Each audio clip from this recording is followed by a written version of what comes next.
Chers auditeurs de Radio Maria, aujourd'hui nous recevons un auteur, il s'agit de Tima Huriel, auteur de l'ouvrage Renaissance. Tu m'as fait revivre quand je descendais à la tombe. Tima, bonjour. Oui, bonjour, merci de me recevoir. Alors, tout d'abord une première question. Le titre de votre ouvrage, je suppose, un tournant dans votre vie. Donc j'ai envie de vous demander quelle était votre vie avant ce tournant. Ma vie avant ce tournant était une vie très heureuse. Ça veut dire que je vivais avec du travail, une santé formidable, des amis, une vie rêvée. Et du jour au lendemain, suite à une maladie, tout s'est dégradé petit à petit. C'est-à-dire que vous avez une maladie qui vous a fait donc perdre votre... Peut-être aviez-vous une situation professionnelle qui vous a empêché de continuer à exercer votre métier, c'est ça? Voilà. Donc, si vous voulez, j'ai eu une maladie assez importante, deux même, puisque je suis tombée sur le lieu de mon travail qui m'a handicapée d'une jambe. Enfin, bon, bref, si vous voulez, ça a commencé à ce moment-là. Et lorsque je suis tombée malade, tout s'est enchaîné petit à petit par différents problèmes. J'étais gérante de société en parallèle avec ma maman qui avait une société de construction. Et il s'est avéré là aussi que ma maman est tombée gravement malade. Ensuite, elle est décédée et puis tout a été bloqué. Et puis voilà, ça a été petit à petit la descente aux enfers financièrement. Et pendant 10 ans, je me suis retrouvée peu à peu, non seulement malade, en perte d'emploi, en perte de financière, et petit à petit, si vous voulez, toutes les personnes qui m'entouraient, que ce soit dans cette société où il y avait des collaborateurs ou même des amis ou de la famille, ce que j'appelle de la famille, parce que pour moi, je n'ai pas de famille, mais bon, petit à petit, je me suis retrouvée dans une solitude totale. Et j'habite sur les hauteurs de Nice, donc pas en plein centre-ville, et j'étais bloquée pendant des jours et des jours, parfois ne pas pouvoir aller faire des courses, ne pas... voilà. Et ça a été sur plusieurs années, 8 ans, une descente aux enfers absolument terrible, aussi bien en isolement, financièrement, se battre avec les institutions pour avoir des problèmes de sécurité sociale. Enfin, ça a été l'enfer. Comme quoi, tout a été mis bout à bout pour que je connaisse cet état que je ne connaissais pas malheureusement. Et voilà.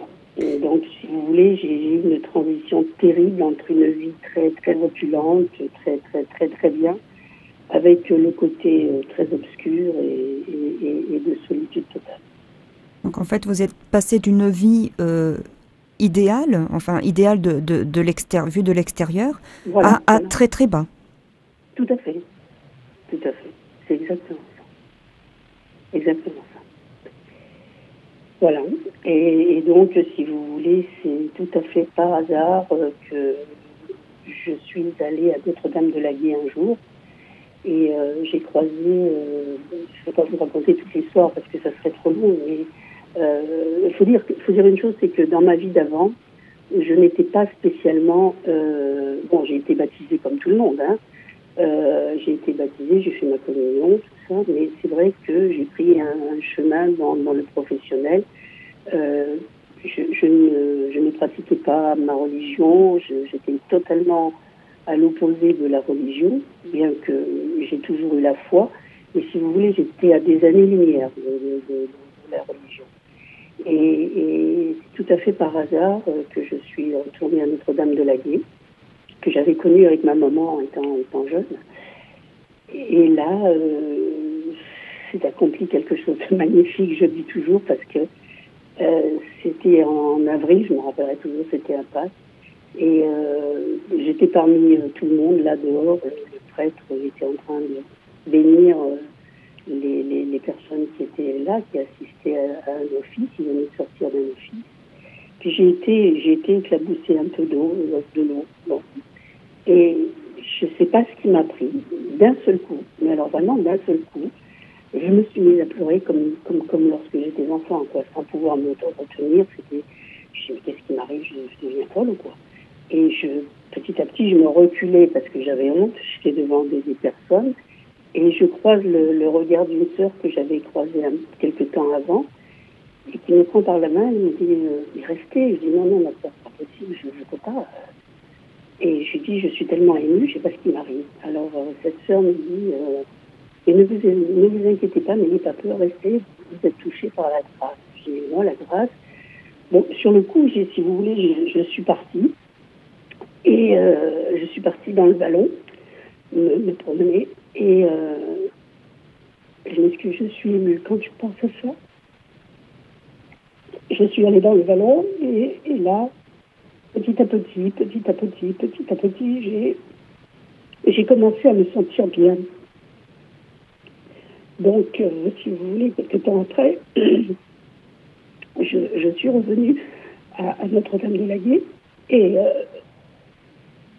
de là est arrivé un cheminement, si vous voulez, totalement différent de la vie que j'avais avant et des pensées que j'avais avant. Et petit à petit, si vous voulez, j'ai commencé à aller à l'hôtellerie pour déjeuner parce que je suis toute seule dans la vie. Et donc, je recroise cette sœur qui un jour, elle était débordée, elle me dit, vous voulez pas me donner un coup de main? Je dis, oui, mais ma sœur, je ne sais pas quoi faire. Elle me dit, juste pour débarrasser. Et puis, voilà, tout a commencé comme ça. Et si vous voulez, ça s'est passé il y a 5 ans de ça. Et pour moi, Notre-Dame-de-Laguet, c'est vraiment le début de ma renaissance. Chers auditeurs de Radio Maria, nous sommes toujours avec Tima Huriel qui nous parle de son parcours. Donc vous venez de nous parler de ce moment très fort que vous avez vécu au sanctuaire Notre-Dame-de-Laguet, qui a été le début, je pense, pour vous d'autre chose. Que s'est-il passé depuis? Depuis, j'ai eu que des choses merveilleuses. Franchement, que des choses merveilleuses. Petit à petit, si vous voulez, j'ai fait beaucoup de bénévolat à Notre-Dame-de-Laguet. J'y étais très, très, très souvent pour aider à l'hôtellerie. J'y suis d'ailleurs encore, beaucoup moins qu'avant, mais parce que je voyage, je fais du bénévolat en France et à l'étranger. C'est ma façon de rendre grâce et de dire merci à toutes les grâces que j'ai reçues. Et donc, si vous voulez, de là, j'ai fait beaucoup de bénévolat à Notre-Dame-de-Laguet. Il y avait 2 sœurs à l'époque. Elles ne sont plus là. Elles sont dans un autre domaine dans leur congrégation. Et donc, avec une des sœurs, elle me faisait venir assez souvent. Et de là, si vous voulez, j'ai eu un petit parcours. Petit à petit, je me suis rapprochée en discutant avec elle. Et j'ai trouvé une telle sérénité, un tel bonheur que ça s'est fait doucement.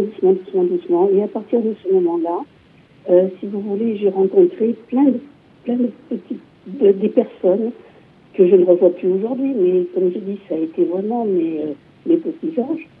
Parce que ça a été un échange d'1 heure, 2 heures, 5 minutes autour d'une table en débarrassant, ou alors en se promenant, ou alors en se reprenant un office. Et voilà, j'ai rencontré vraiment des personnes qui m'ont toutes apporté quelque chose. Et jusqu'au jour où j'ai rencontré une dame qui est de Paris, son frère est prêtre, et elle m'a dit, mais pourquoi tu ne ferais pas, puisque tu es toute seule, du bénévolat? Je dis oui, ça me plairait bien. Donc j'ai commencé comme ça à faire du bénévolat partout en France et à l'étranger. Et de là, si vous voulez, j'ai rencontré des gens merveilleux. J'ai rencontré des gens qui n'étaient pas du tout parfois catholiques, athées, ou même en fin de note des bouddhistes, des musulmans, des juifs, des agnostiques. J'ai rencontré vraiment des gens de tous horizons. Lorsque j'étais faire du bénévolat à Lourdes, à la cité Saint-Pierre, lorsque je me promenais dans Lourdes. Et si vous voulez, toutes ces personnes m'ont apporté quelque chose. Toutes. Et petit à petit, bon, ma santé, si vous voulez, malheureusement, la maladie est toujours là et et je l'aurai jusqu'à la fin.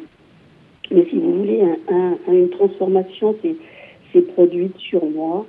En quelques mois, j'ai perdu 40 kilos. J'avais 22 médicaments par jour, je marchais avec des béquilles, enfin c'était l'horreur. Et si vous voulez, il y a eu une transformation suite au deuxième voyage que j'ai fait à Lourdes, où j'avais fait les bains, j'avais reçu l'onction des malades, tout ça. Je l'explique très très bien dans mon livre, mais je ne vais pas tout vous raconter parce que ce serait trop long. Et donc, si vous voulez, entre Notre-Dame-de-Laguet, Lourdes et à la fin Paray-le-Monial, ce sont les 3 lieux qui pour moi me sont très chers. C'est d'ailleurs pour ça, là, je vais partir à la fin juin. Je vais faire tout un périple pour faire du bénévolat. Et je vais faire aussi 2 mois de bénévolat à Paray-le-Monial. Et ensuite, je partirai pour le Québec aussi, mais pas pour du bénévolat, pour mon livre, puisqu'il est distribué là-bas. Voilà, et tout ça pour vous dire qu'après ce que j'ai eu à Notre-Dame-de-Laguet, comment dirais-je, voilà, plein de choses ont changé dans ma vie. Les gens me parlaient, alors que plus personne ne me parlait. Les gens me regardaient. Je l'explique très bien dans mon livre, toutes les personnes que j'ai rencontrées qui m'ont sauvée par un regard, un mot, un sourire. Et c'est pour ça. Et donc, si vous voulez, lorsque j'étais en bénévolat partout, le soir, on discutait avec les pèlerins, après manger, tout ça. Et quand je leur montrais les photos de ma maladie, lorsque j'avais 40 kilos et des béquilles, et qu'ils me voient maintenant, tel que je suis, ils se disent, mais c'est pas possible. Et donc, une discussion est venue là-dessus. Et je leur ai dit, moi je suis persuadée, bon, c'est pas reconnu par la médecine de l'Église, mais je suis persuadée que c'est une grâce que j'ai reçue. Parce que je dis, la maladie est toujours là, mais je vis entre guillemets normalement. Alors que vous devriez être toujours avec des béquilles, etc., c'est ça? Ah, béquilles, et puis de l'oxygène la nuit, D'accord. et puis 20 médicaments, 40 kilos de plus, complètement isolé. Vous voyez ce que je veux dire? Donc en fait, votre état aurait dû se dégrader. Or, il y a une amélioration, c'est ça? Voilà, total.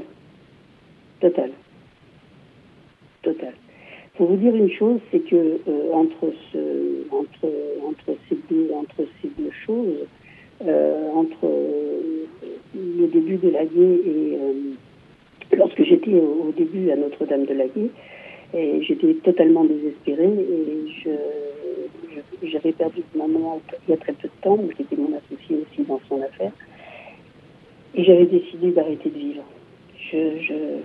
J'en pouvais plus. J'étais écrasée par les dettes, écrasée par la maladie, écrasée par la solitude. J'avais décidé d'en finir. Et si vous voulez, c'est grâce à un petit garçon, un petit Cambodgien. D'ailleurs, le titre l'indique. Un jour, il avait 7 ans à l'époque, on sortait du cinéma, et parce que je le vois très très peu, et on sortait du cinéma, et puis il me regarde. Ça n'avait aucune relation avec ce que nous venions de voir au cinéma. Il me regarde, il me dit je veux que tu vives. Je dis mais enfin pourquoi tu me dis ça? Il me dit je veux que tu vives. Mais d'une voix, comment vous dire, j'ai eu un électrochoc. Vous voyez ce que je veux dire? Et quand j'en ai parlé à la sœur, tout ça, et tout de suite après, je me suis dit bon bah pour lui je vais vivre quoi. Et ça a été, je le dis, du départ de Notre-Dame-de-Laguet, il y a eu ce petit garçon, et puis après des personnes que j'ai rencontrées, ça a été des ponts. Et je me suis remise à la religion, je me suis intéressée à la religion. Je n'allais pas au Saint-Sacrement. Petit à petit, j'y suis allée. Maintenant, je ne peux plus m'en passer. Ça a été que du bonheur depuis lors. Que du bonheur. Et bon, ma situation financière elle ne s'améliorera plus parce que j'ai tout perdu. J'avais plusieurs appartements, maintenant j'ai tout perdu. Je vis qu'avec ma retraite.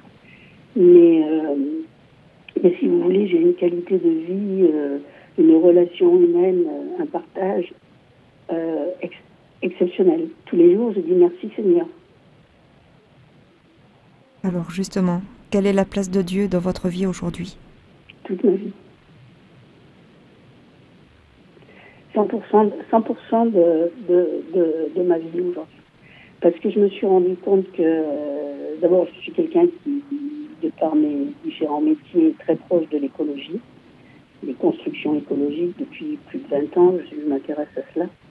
Et si vous voulez, avec le livre du Laudato Si du pape François, là aussi, j'ai compris beaucoup de choses, que nous faisions partie intégrante de cette nature et qu'il faut la respecter et que nous avons vraiment besoin de cette nature dont on fait partie intégralement.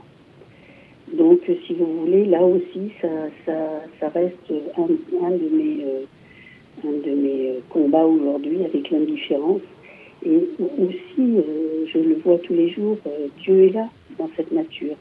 Parce que lorsque je suis partie à Notre-Dame-de-Laguier ou lorsque je ne suis pas bien, et je suis quelque part, en France ou ailleurs, et que je sens un malaise, je vais tout de suite dans un lieu, si vous voulez, où il y a le silence. Chose qu'avant je ne pouvais pas faire. Et pour moi, le silence est devenu quelque chose de très nourricier. Et si vous voulez, pour moi, Dieu est là du matin au soir, en nous. On le respire, on le vit, on l'entend. Et c'est pour ça que, si vous voulez, tout ce que j'ai ressenti depuis ce chemin, tout ce que j'ai ressenti, je le fais partager dans ce livre. Et je suis très contente parce que j'ai fait un site internet, www.timatiou-uriel.com, où j'explique cela. Et j'ai souvent des gens qui m'écrivent par email, qui ne sont pas croyants, ou qui n'ont pas de religion, ou qui, bon voilà, et on entame des petites discussions. Et je vois que, en fait, il faut très peu de choses pour que les gens voient la lumière.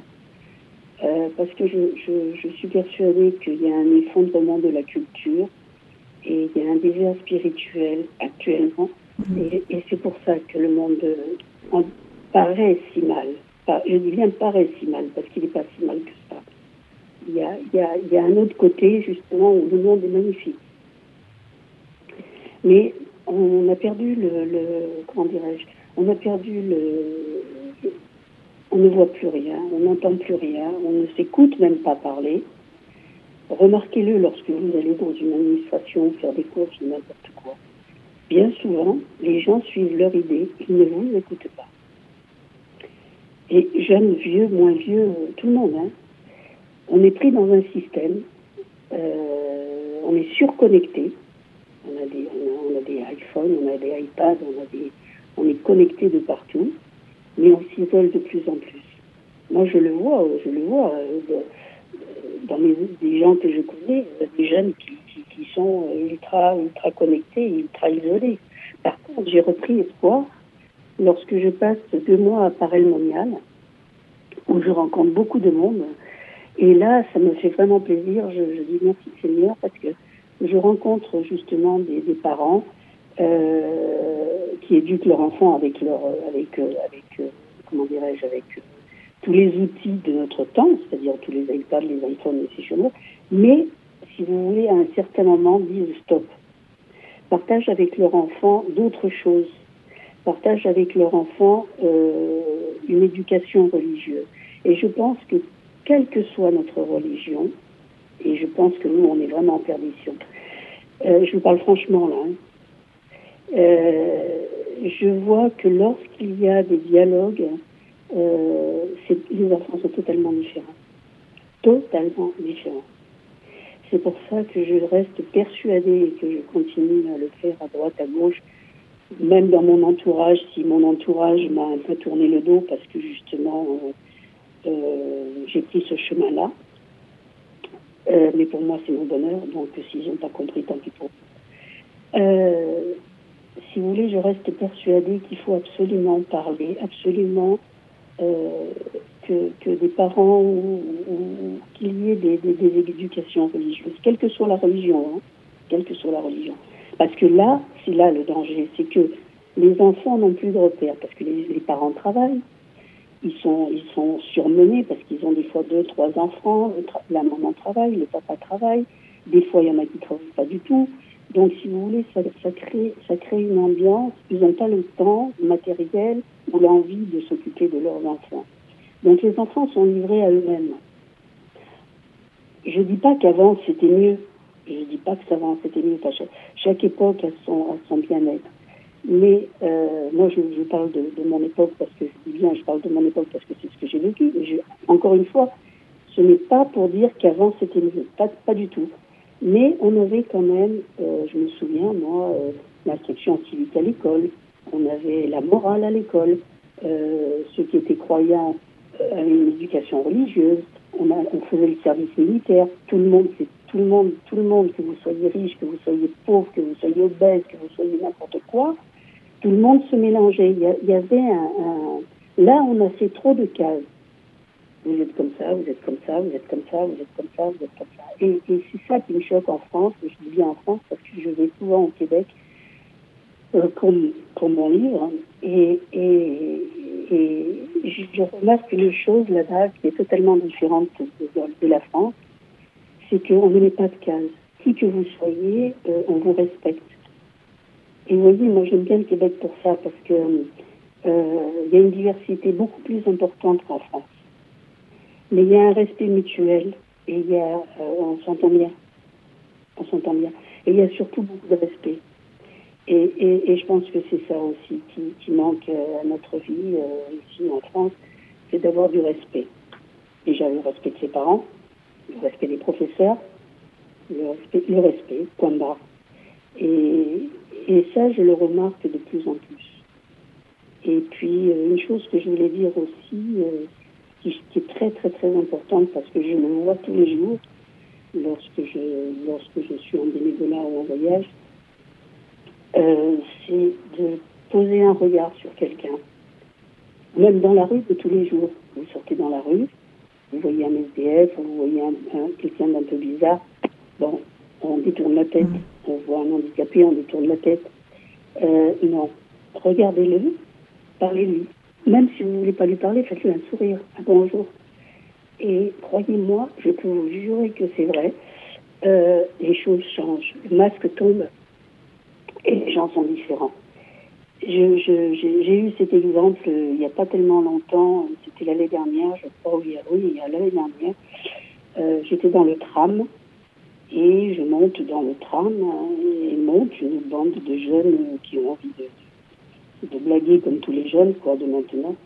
Et il y avait à côté de moi une personne un peu handicapée. J'ai vu les jeunes commencent à s'asseoir dans le tram avec les pieds sur le siège, à faire, bref, avec des mots un peu de leur époque, disons. Et ils commencent à se moquer de la personne. Puis moi, je les regarde et je souris. Et il y en a un qui me dit, mais qu'est-ce que t'as à toi à me regarder? Je dis, jeune homme, oui, vous avez raison. Vous vous moquiez de la dame à côté, vous avez tout à fait raison. Il s'arrête, il me regarde, et je continue à lui sourire. Je dis, vous savez, jeune homme, plus tard, un jour peut-être, et je ne vous le souhaite pas, mais plus tard vous serez vieux. Et peut-être que vous serez pire qu'elle. Eh bien écoutez, madame, avec un grand sourire et beaucoup de tendresse, je vous assure que ces jeunes se sont tous calmés, m'ont regardé et se sont excusés. Donc, vous voyez, je pense que tout le monde a cette petite flamme. Tous. Il suffit simplement de l'allumer. Voilà. Ce que je retiens de votre témoignage, c'est que avant vous aviez une vie pleine matériellement, y compris pleine de bruit, vu que maintenant vous recherchez plutôt le silence, et aujourd'hui vous avez une vie pleine de Dieu et des autres. Tout à fait. Allez, je ne peux pas m'en passer maintenant. Je ne peux pas m'en passer. Et pour en revenir au silence, pour toutes les personnes qui ont peur du silence, parce que beaucoup de gens avec qui je parle ont peur du silence, ils me le disent d'ailleurs. Et je dis, mais oui, mais c'est normal, moi j'étais comme ça, aussi, pas peur, mais j'ai dit petit à petit, allez-y à votre rythme, allez-y, commencez par la nature, commencez, et puis petit à petit on y vient. allez vous ressourcer dans des monastères, dans des parcs, des monastères où il y a une certaine sérénité. Peut-être parce qu'on y prie beaucoup. Donc, et encore une fois, je vous dis, dans ces lieux-là, on rencontre beaucoup de gens qui viennent chercher la paix, la sérénité, et beaucoup de gens ne sont pas croyants.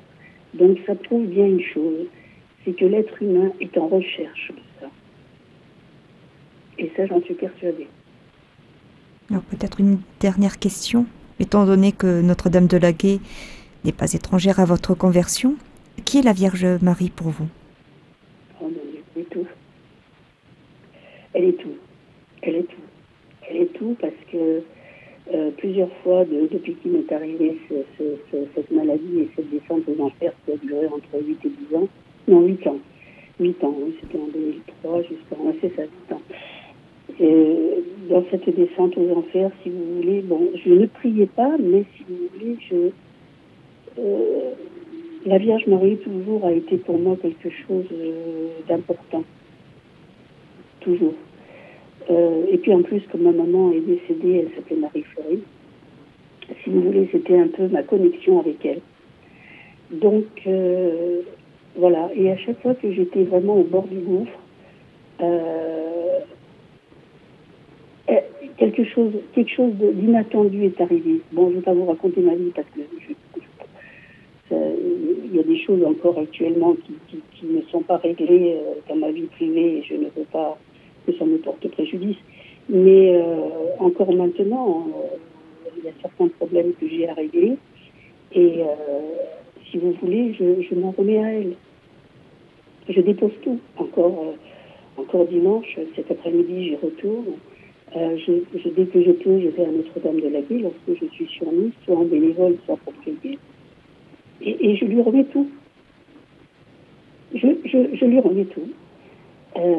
C'est comme Saint Joseph. J'aime beaucoup Saint Joseph. Beaucoup.